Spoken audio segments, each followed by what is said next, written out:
नमस्कार दोस्तों, आज हमारी कहानी है एक मेहनती किसान की जो कि मेहनत करके अपने और अपने बच्चों का पालन पोषण करता है और अपना घर गृहस्थी चलाता है।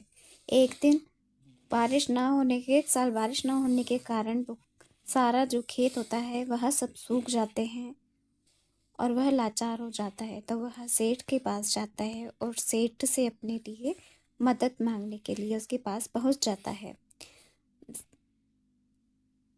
मोहन सेठ के पास पहुंचता है तो मोहन से सेठ पूछता है कि क्या बात है, आज तुम मोहन हमारे यहाँ कैसे आए हो।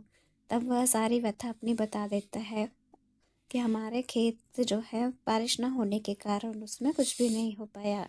तो वो उससे मदद मांगता है। तो किसान सेठ कहता है कि ठीक है, तुम कल से मेरे यहाँ आ जाना, मैं 1000 रुपये तुमको दूँगा। तब मोहन कहता है कि आप औरों को तो 2000 रुपये देते हैं और मुझे 2000 देते हो, मुझे 1000 ही दे रहे हैं। तो सेठ कहता है काम करना है तो करो, नहीं तो तुम जा सकते हो। तो वो उसकी बात मान जाता है। बात ना माने तो क्या करे, अपने बच्चों को भूखा नहीं मार सकता। तो दूसरे दिन वह अपने काम पर लग जाता है, मेहनत और मजदूरी करता है। 6 महीने का काम वो 2 महीने में ही पूरा कर देता है और वो अपने सेठ के पास अपने पैसा लेने के लिए आता है। तो सेठ उसे महीने की पगार दे देते हैं और कहते हैं अब आगे से तुम मत आना। क्यों? क्योंकि उसके सेठ के मन में लालच आ जाता है। तो कि अगर वो उसको पैसे देगा तो आगे का जो काम है वो अब हो चुका तो उसका क्या करेगा, इसीलिए उसको मना कर देता है और कहता है कि अब कल से तुम काम के लिए मत आना। जो किसान मोहन होता है वो बहुत उदास हो जाता है और उसके से कहता है कि सर सेठ जी ऐसा मत करो, मेरे छोटे बच्चे हैं, भूखे मर जाएंगे, मैं उनका क्या करूँगा, कहाँ से उन्हें भोजन कराऊँगा। पर सेठ एक भी नहीं सुनता।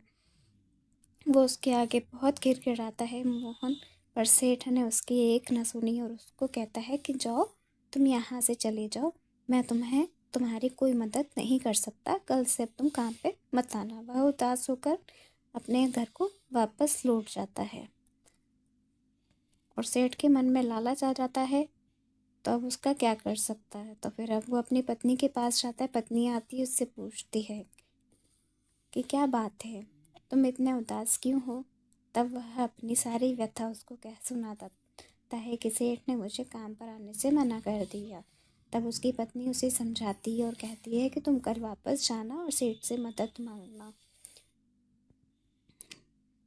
कि वो हमारी मदद ज़रूर कर देंगे। वो सेठ के घर वापस जाता है तो सेठ उसे फिर से बोलता है कि मोहन, जब मैंने तेरे को कह दिया तो यहाँ काम के लिए मत आ तो क्यों आता है। वो तब भी सेठ के आगे अपना गिड़गिड़ाता करता है पर सेठ नहीं मानता। सेठ अपने बीवी और बच्चों के साथ में घूमने के लिए चला जाता है। अपने ही पास के गांव में शादी होती है, वहाँ चला जाता है। एक दिन एक दिन सेठ आता है और पूछता है कि क्या हो गया तुम्हें, तुम ऐसे क्यों बैठे हो। गांव वाले बता रहे थे कि तुम्हारे साथ कुछ हुआ है। तो वह सारी व्यथा अपनी बता देता है कि आपके घर में चोर घुस आए थे और उनसे मेरी हाथापाई हो गई, हाथापाई में मुझे चोट लग गई और अब मेरे जो बीवी बच्चे हैं भूखे सब मर रहे हैं और भूख से बिलप रहे हैं।